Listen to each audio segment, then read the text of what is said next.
Many are unaware of the fact that conquering the moon, which was one of the most exciting scientific and technological endeavors in the history of humanity, and perhaps the most difficult yet bloodless battle between the United States and the Soviet Union, has roots of its success on some German scientists. This shouldn't really arouse astonishment when thinking back to the events that took place in the final years of the Second World War. After reaching the peak of its expansion in the autumn of 1942, Nazi Germany found itself facing a coalition that would give rise to the United Nations, endowed with natural and industrial resources far superior to those available to Germany and her allies. When it became clear that the defeat was inevitable anyway, German scientists with knowledge of rocket technology had chose which ally to surrender to.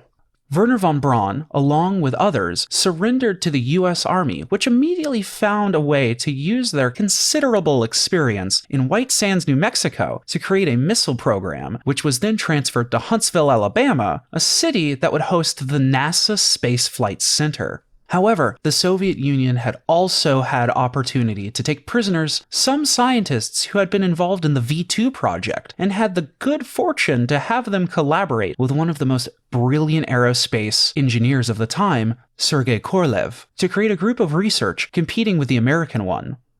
The birth of missile programs in the two allied countries was therefore the result of the union of different knowledge, the American, the Soviet, and the German, on the constructions of missiles in the war and pre-war period. Unfortunately, what had united the US and the Soviet Union during World War II, namely the desire to overthrow Nazi authoritarianism, was not replaced by another common purpose that could sustain such a fragile friendship. The communist expansionism in Eastern Europe and Asia, supported since the end of the 1940s by the availability of nuclear weapons in the communist countries, started a period of the Cold War. The enormous and hyper-rapid evolution of missile programs, in which missiles gradually became the preferred intercontinental transport of nuclear warheads, and aerospace ones, can be fully understood by analyzing what Winston Churchill called the balance of terror. This concept can be summed up in the practical impossibility of victory for any of the players in the event of military escalation, the possible destruction of the entire world in the event of using the atomic weapons made these superpowers transport their conflict to the periphery, that is, from a geographical point of view to South America, Africa, and Asia, and from the scientific one in the conquest of space. It therefore can be assumed that the fear of the destruction that can be caused by the eventual atomic war and the need to build weapons that maintain the balance between the two superpowers also accelerated and favored the space race. The development of the two competing space programs was neither simple nor fast, despite the good knowledge base from which they started. It was only in 1957 that the Americans and Soviets announced that they wanted to launch their orbital satellite. The choice of year was not accidental either, because 1957 was the International Geophysical Year, dedicated to the study of the Earth. And what better way to show the world the enormous human progress in this field than to launch artificial satellites to study the planet from space? And so it happened. But to the astonishment of the Americans, it was the Soviet Union that won the first leg of the long race by sending the Sputnik satellite into orbit in October 1957. The machine, shaped like a basketball, made an incredible impression on American public opinion, as a nation considered undemocratic and therefore inferior from a technological and ultimately moral point of view, succeeded in what the United States had failed in, namely getting into space. After having preceded the opponent with the first satellite, the Soviet Union also preceded the US by sending the first living being into orbit, Laika, a little dog that was sent to space on the Sputnik 2. While communism reaped the space successes, America was punctuated by a series of failures, with vector missiles exploding on the launch pad after takeoff, or with disastrous course deviations. It wasn't until January 1st, 1958 that the first US satellite, the Explorer 1, finally reached Earth's orbit. Faced with the unequivocal loss of prestige due to those initial failures, in 1958, the American Congress passed the Space Act, which established the North American Space Agency, or NASA, guaranteeing the centralization of resources and efforts necessary to regain lost ground. The Soviet Union then proceeded to create a similar organization. The escalation that could not happen with nuclear weapons was translated with huge financial commitments in sending the first man into space. Once again, it was the Soviet Union that won the game, sending fellow communist Yuri Gagarin into orbit in 1961. Although, shortly after his trip, May 5th, 1961, the American cosmonaut Alan Shepard also accomplished the same feat. Hey, if you like the video so far, remember to leave a like and consider subscribing, it really helps out. The marked difference in the results obtained by the Soviet and US programs in the first part of their existence can be traced back to the marked and important differences that characterized every aspect of the first phase of the competition. They can be summarized as follows. 1. Approach to the public. The Soviet space flight program was conducted under the utmost secrecy, without involving the population. On the contrary, the US carried out its work in public, internally and even internationally through television, even showing its failures, as occurred in the series of disastrous tests that would have brought the Explorer 1 into orbit. 2. Diversity of capsules. The Soviets soon understood that spherical capsules suitable for the transport of a single cosmonaut guaranteed considerable advantage during the re-entry phase, as no maneuver was required by the pilot. On the contrary, the Americans' truncated cone-shaped capsules had to be maneuvered to reduce friction in the atmosphere, consequently making it necessary to carry out a special training phase for the pilots which lengthened the preparation in the first essential flights. 3. Power diversity of vectors. The Soviet Vostok missiles were more powerful than the American Redstone and Atlas. This allowed greater starting point and the conduct of atmospheric flight in conditions of significant aerodynamic advantage. 4. Different landing modes. The US Mercury capsules were designed for ditching with the cosmonauts still inside. This necessarily involved a decrease in speed and a perfect re-entry calculation to avoid accidents. The Soviets instead preferred to have their cosmonaut expelled at high altitudes, then retrieve the capsule that had landed on dry land after a more or less hard impact. Each of the listed differences produced a slightly temporal advantage in the design and implementation of Soviet missions which allowed them to reach the important conquest mentioned earlier. It was American President John F. Kennedy, perhaps the 20th century politician most attached to the libertarian ideals of the United States, who raised the stakes. In a memorable speech, he promised the American people that NASA and the entire nation would undertake by the end of the 60s to bring a man to the moon, demonstrating once and for all the unequivocal technological supremacy, politics, and morals guaranteed by the democratic worldview. Congress approved the related fundings that was supposed to fulfill the president's aspirations. On the other side of the Iron Curtain, the Soviets, faced with the challenge, could not help but accept it.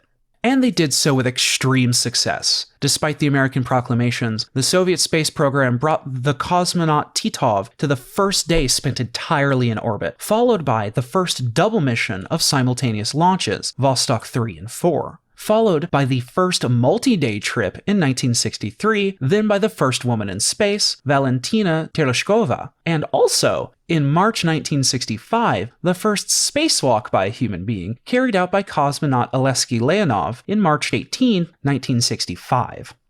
After bitter defeats suffered by the first phase of the conquest of space, the United States had no other option but to rethink the entire space program from the ground up, starting from the same spacecraft that led the cosmonauts into space. Therefore was born the Gemini program, intended for the transport of more people, like the Soviet competitor Voskhod. Initially, after the success of Leonov's spacewalk, many commentators believed that in truth, not much had changed in the balance of power between the United States and Soviet Union in the race for outer space. However, the Gemini program spacecraft was a huge step forward compared to the previous ones, as they could carry 2 astronauts, maneuver in space by changing orbit, and hook up with other spacecraft. What the Americans acquired during the Gemini program was, in practice, the knowledge of how to live in space for several days, up to 2 weeks, and what they needed to launch the final challenge, the conquest of the moon.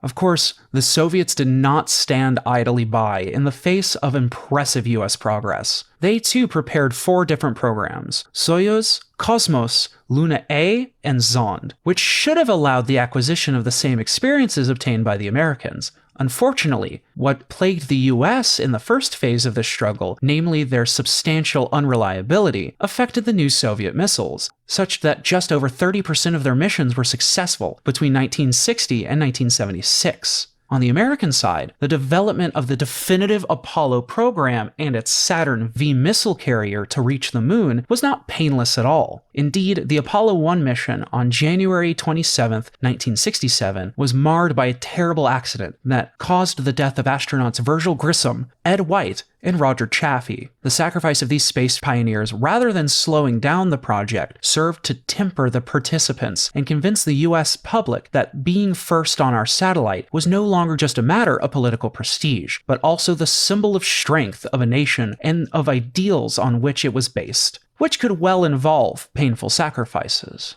1968 was the year of approaching the goal, with the lunar orbits of the Soviet Zond 5 and the American Apollo 8. By now, everything was ready for the final attack on the moon. But the Soviets remained mired in technical problems that led to the failure of the N-1 lunar missile in 1969. The United States first successfully tested a module during the Apollo 10 mission, and then, on July 21, 1969, 2 American astronauts, Neil Armstrong and Buzz Aldrin, were able to walk on the moon and plant the US flag there, in the name and on behalf of all humanity.